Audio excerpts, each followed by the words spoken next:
Et bienvenue à tous sur ma chaîne Cinémagique. Et aujourd'hui nous allons parler de quoi? De Ghostland, dernier film de Pascal Laugier. Le film possède une narration volontairement classique pour surprendre le spectateur et jouer avec ses nerfs. À plusieurs reprises, on se laisse bercer par ce qui nous rassure, nous ramenant vers nos zones de confort, juste le temps d'une respiration pour mieux nous faire perdre nos repères, devenant nous-mêmes prisonniers de l'intrigue. Il y a beaucoup de suggestions dans les plans ou par les bruits, les sons, créant une tension glauque et oppressante. On peut constater qu'un grand travail sonore a été effectué. Les actrices sont vraiment énormes, surtout les deux jeunes filles, et ça fait très plaisir de voir Mylène Farmer au cinéma, avec beaucoup de références personnelles d'ailleurs que l'on peut lui associer. Essayons un peu de se plonger dans l'histoire pour essayer de démêler tout ça. Dans la séquence du départ, dans la voiture, on voit que Bess est complètement dans son délire, et Vera, sa sœur, lui dit qu'elle ferait mieux de revenir à la réalité. Le truc, c'est qu'elle est dans la réalité, mais c'est simplement qu'elle est sur un autre niveau de langage, une autre perception de la réalité, celle des émotions, des pensées ou des rêves, de l'imagination. C'est une fille qui a besoin d'inspiration constante et qui vit par rapport au monde interne de l'homme, là où Vera est dans ce qui est visible et palpable, lui manquant simplement la sensibilité ou la compréhension du sens des choses. Si on rencontrait Bess à la soirée, de tout ce que l'on verrait, c'est une fille qui semble normale et heureuse. Et pourtant, c'est vrai de manière visible, mais faux en même temps par rapport à ses préoccupations constantes. Lovecraft disait « Je ne participe jamais à ce qui m'entoure, je suis nulle part à ma place ». Quelle est la réalité, ce qui paraît être ou ce qui est ressenti? Son livre, sa fiction, sont beaucoup plus précises sur ce qu'elle est que si on lui parlait en vrai dans une conversation lambda. On peut discuter avec plein de gens sans jamais vraiment les connaître, là où une histoire qu'ils auraient écrite aurait ce pouvoir de plonger son lecteur dans une réalité intime et personnelle. Exactement comme le réalisateur, qui nous livre ici ou dans ses productions précédentes ce qu'il a éprouvé au cours de sa vie par rapport à des situations. Un auteur nous livre énormément de lui-même dans son livre. C'est d'ailleurs là, en s'intéressant à des vieux films ou des réalisateurs, que l'on découvre plein de petites anecdotes qui nous permettent de voir comment les éléments de la réalité d'un réalisateur, par exemple, de ce qu'il vivait à ce moment précis, s'est retranscrit dans son film sans que ça soit visible à l'œil nu. Il s'agit pourtant bien d'une réalité. Ça me fait un peu penser à Black Swan. Comme on le voit dans l'émission de télé, Bess écrit pour ne pas devenir folle. C'est son moyen d'expression, son rituel de contrôle pour ne pas sombrer dans la folie. La scène des fêtes de fin d'année reste toujours réelle, puisqu'on voit qu'elle perçoit sa mère à la fin du film par la fenêtre, même morte. Donc Lovecraft et sa mère lui apparaissent pendant la soirée visibles que par elle. Si on estime qu'elle a vécu ça, alors le Ghostland n'est que l'extension de son esprit, comme Vera disait au début que la maison était l'extension de la personne à qui ça appartenait. Elle vit constamment avec ses fantômes, et plus que de s'en débarrasser, ça peut aussi être ça qui inspire, permet de se confronter à des choses qu'elle va vouloir écrire, ce qui lui permet en fait de créer comme une énergie renouvelable. Et créer, réaliser toute forme artistique ou tout métier permet d'extérioriser son enfer interne. Le fait de lire dans le journal avec l'histoire de la famille qui meurt ou encore les gens qu'il croise en chemin, tout ça est perçu par son esprit qui ensuite va lui créer une histoire par les associations d'idées. Comme quand elle est enfermée et qu'elle utilise les éléments autour d'elle pour créer sa vie future, l'imaginer. Un peu comme dans le film Stay de Mark Forster. Mais en même temps, c'est souvent notre cocon familial, ou les choses qui nous ont entourés étant jeunes, qui vont nous guider, nous menant à faire des choses ou nous influencer dans nos choix futurs, que l'on pense être pour une raison, sans percevoir qu'elles répondent souvent à un besoin en provenance de l'inconscient, car elles ont été teintées d'émotions. On peut aussi se dire que l'intégralité du film est une fiction, un peu comme le film d'après une histoire vraie. Tout est fictif, les passages de l'enfant, de l'adulte, on jongle entre ces deux mondes, un peu comme dans un des livres de Stephen King, dont Pascal semble terriblement fan. Ce qui est intéressant aussi, c'est qu'on pourrait se demander quand est le présent finalement. Ça peut être l'histoire de Bess qui s'imagine dans le monde adulte, ou ça peut aussi être Bess qui se replonge dans son enfance. Et finalement les deux sont imprésents et sont vécus. Elle visualise un paradis pour se soustraire à cette dure réalité, tout comme l'adulte ressasse constamment son passé ou se fait envahir par lui, comme la scène du cauchemar.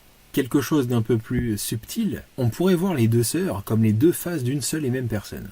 À la fin, quand le policier précise une brune et une blonde, ça m'a fait penser à la lune. L'une est lumineuse, visible, et l'autre est sombre, cachée.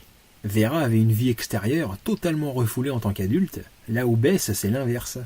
Dans le futur, elle se voit détachée et indépendante, elle aide même sa mère financièrement. Là où Vera est renfermée, complètement dépendante, revivant son traumatisme en permanence, comme dans Shutter Island. Les deux s'inversent constamment jusqu'à finalement s'unir dans l'adversité. D'une certaine manière, c'est une seule et même personne, deux faces d'un individu, deux solutions pour s'en sortir. Pour ne pas devenir folle, elle met en lumière sa vie, tente de sublimer ce qu'elle cache au plus profond d'elle, sa sœur, son double. Lovecraft disait « N'est pas mort ce qui a jamais d'or ». C'est Vera qui l'appelle, ou une partie d'elle-même refoulée, comme une voix intérieure qui chercherait à la ramener vers elle-même, vers sa réalité. Et en même temps, c'est ça qui l'inspire et la nourrit pour écrire, comme quelque chose de vraiment malsain. On a aussi le rôle de la mère qui est très important. Elle semble préférer Bess, mais peut-être n'est-ce qu'une interprétation de sa part puisqu'elle écrit l'histoire. D'où ce futur privilégié entre les deux, sans Vera qui ne fait pas partie de sa vie. Mais ça montre malgré cette idéalisation future que c'est encore un bébé qui a besoin de sa mère, n'acceptant pas le drame. Quand on pense au personnage de la mère incarné par Mylène, on sait que sa vie n'a pas été de tout repos, comme avec son mari par exemple. Il est aussi logique qu'elle cherche un peu de repos, un peu d'ailleurs, pour ne pas sombrer et ressasser constamment le passé, d'où l'alcool, qui lui permet de noyer dans son esprit ce qu'elle ne veut pas ou plus voir. Et Vera est cette partie consciente et incessante de la réalité, à la fois pour Bess donc, mais sa mère également. Bess s'imagine une belle vie, un but existentiel avec une mère et un père symbolique. D'un autre côté, on peut penser que ses deux parents emprisonnent Bess dans une fausse réalité. On sait que la relation avec la mère est positive pour Bess, mais très négative pour Vera, comme on le voit dans la scène juste avant l'agression. Si on prend ce point de vue, alors cette mère empêcherait Bess de grandir, de s'émanciper de cette enfance, en ayant encore un rôle à jouer, et chercherait à la maintenir en sécurité, car elle-même a déjà trop souffert, considérant Vera comme déjà perdue. Elle n'est déjà plus une poupée que l'on peut cajoler. La poupée d'ailleurs symbolise ce passage à l'âge adulte, tout comme il peut être pour les petits une transition rassurante entre la mère et le monde extérieur. La poupée permet aussi dans un autre concept d'y transférer et de libérer ses émotions. Les deux filles sont aussi deux aspects de la mère si on veut. Que ça soit vrai ou perçu comme tel par Bess, ça revient au même. C'est le choix qui est fait à la fin entre sa mère, la sécurité, et sa sœur, la réalité. Renouer avec Vera, la sauver, c'est se confronter à la réalité et sauver cette partie de soi-même que l'on tend à étouffer. C'est la reconnexion entre l'intérieur et l'extérieur. D'ailleurs, la mer est rousse, on a les trois couleurs, lumière, ténèbres, et ce qui fait la transition entre les deux, le sang, la passion, l'amour, des couleurs liées à tout ce qui s'articule dans le film et aux différentes étapes psychiques de l'individu. C'est vraiment le combat de Bess, entre ce qu'elle est ou ce qu'elle n'est pas plutôt, ou ce qu'elle aimerait être, ce qu'elle s'imagine. C'est une adolescente qui vient juste d'avoir ses règles, une étape difficile dans la vie d'une femme qui l'oblige à prendre conscience des changements, se confrontant au sang et à la violence. Elle est encore couvée par sa mère, là où Vera est plus âgée, et vit dans le monde adulte, avec déjà des expériences. Lovecraft disait que l'âge adulte est l'enfer. Une fois adulte, Vera vit dans le sous-sol, elle a basculé dans la folie, là où Bess est parvenue à refouler et dissimuler ce monde adulte si angoissant, auquel elle ne voulait pas se confronter. C'est presque comme Wendy dans Peter Pan. Elle est au moment où elle va devenir adulte et doit quitter son enfance, mais elle ne veut pas, alors elle fuit au pays imaginaire. Mais Vera est toujours présente et tente de la joindre pour la ramener vers cette réalité qu'elle symbolise. La mettre dans la cave, c'est tenter d'ignorer à la fois une partie d'elle-même et à la fois un événement probablement tragique qui a eu lieu, comme on le voit d'ailleurs. Et c'est autant valable pour la jeune Bess que l'adulte. Les deux sont en souffrance et trouvent un échappatoire pour survivre, l'une dans ses rêves, l'autre dans l'écriture. Quand elle monte les escaliers à la soirée, c'est l'ascension, la progression vers non pas la réalité ou le vrai monde, mais vers le vrai pour elle-même, un peu comme une fenêtre secrète à la Stephen King. Il y a aussi quelques similitudes avec le film Le secret de Marrowbone, sorti récemment, où l'on a aussi un personnage sujet à des crises qui le ramène vers la réalité, et dont les personnages qu'ils aiment l'enferment dans un monde intérieur, ne voulant pas se confronter à une réalité trop douloureuse. Il y a aussi un autre détail, c'est qu'on a l'impression que la première fois où Bess revient à son enfance, c'est malgré elle. Là où la deuxième fois, elle prend conscience par elle-même de la réalité, de la fiction, et choisit de revenir à la réalité. Un peu à la Matrix si on veut. D'ailleurs, on peut aussi y voir une confrontation entre le conscient et l'inconscient. Une qui vit des expériences réelles et l'autre qui vit par procuration des expériences littéraires. Lovecraft disait qu'il n'a jamais demandé à un homme ce qu'était son entreprise ou ce qu'il faisait pour payer ses factures, car il ne s'intéressait qu'à ses pensées, ses rêves, sa sensibilité par rapport au monde. Vera est dans l'émotion constante et elle ne le gère pas. Ce n'est pas si étonnant qu'elle finisse submergée en mode psychose. Là où Bess est dans la pensée et la réflexion. Elle s'est fondée un idéal, un mari, un enfant, une réception, un succès, etc. Mais malgré tout, elle n'est pas heureuse. Parce que ses émotions profondes refont constamment surface, lui rappelant qu'elle a fui et n'a pas encore réglé une étape difficile, que sa sœur lui rappelle constamment. C'est la conscience qui cherche à s'exprimer au travers d'émotions retenues en otage dans son inconscient. La poupée d'ailleurs porte aussi en elle ce symbolisme. Par son immobilité, elle renvoie son propriétaire à son inconscient. Et forcément, c'est souvent des désirs ou des peurs qui en ressortent. Lorsque l'agression a lieu, ce sont des adultes qui apparaissent pour envahir le territoire de Bess. Elle est alors incapable de bouger, immobilisée par cette peur, cette angoisse. Là où Vera et leur mère, étant déjà dans le monde adulte, ont une certaine mobilité face à la situation. Si c'est vrai, alors la violence parle d'elle-même. Mais si tout est inventé, alors cela reste valable dans le ressenti par rapport à la croissance, qui pour beaucoup sont vécus comme des agressions. Mais pour d'autres, grandir sera en mode peace and love, comme un Walt Disney. C'est là que l'on parle de réalité émotionnelle, vécue et éprouvée par un individu, même si personne n'est venu les agresser. La conversation avec Vera et la mère se passe à l'extérieur. C'est un conflit qui pèse énormément sur elle et on la voit s'écrouler. Cette conversation-là pourrait passer pour banale, mais en fait, elle nous expose la violence de ce qu'elle endure et ressent. Et c'est ça l'agression qui suit. Le conflit verbal avec sa mère se trouve matérialisé par les agresseurs. C'est comme l'Odyssée de Pi, deux façons de dire la même chose. Si tu ne comprends pas ce que ressent Vera, alors la violence permet de te l'infliger en tant que spectateur, et là, tout le monde comprend. Vera se fait enlever et on ne sait pas trop ce qui lui arrive, mais on peut l'imaginer. Ah, justement, l'imaginer seulement. Intéressant. Comme Bess qui se retrouve également dans une situation plutôt délicate, mais on peut le voir comme le fait que c'est bientôt son tour de découvrir le monde adulte, de lâcher son esprit et de passer au monde charnel. Les deux tortionnaires arrivent et les emprisonnent, les condamnant à l'étape où elles se trouvent sans jamais pouvoir progresser ou résoudre le conflit. Et pour s'en sortir, comme on le voit, il n'y a que par soi-même, en renouant avec les parties que l'on a fui. Aucune aide ne pourra venir de l'extérieur. On dirait un slogan de film. Revivre des instants douloureux et accoucher d'un livre est le même travail, la même difficulté qu'une agression, puisqu'un auteur s'interroge constamment sur lui-même pendant le long travail de création. On a l'idée, des envies, tout ça est dans la tête, puis on commence à écrire, mettre en place ses idées, et petit à petit, lentement mais sûrement, le livre grandit, jusqu'à parvenir à maturation et se finaliser. C'est comme la naissance d'un individu, ou sa croissance au cours de sa vie. Il y a cette corrélation qui est faite.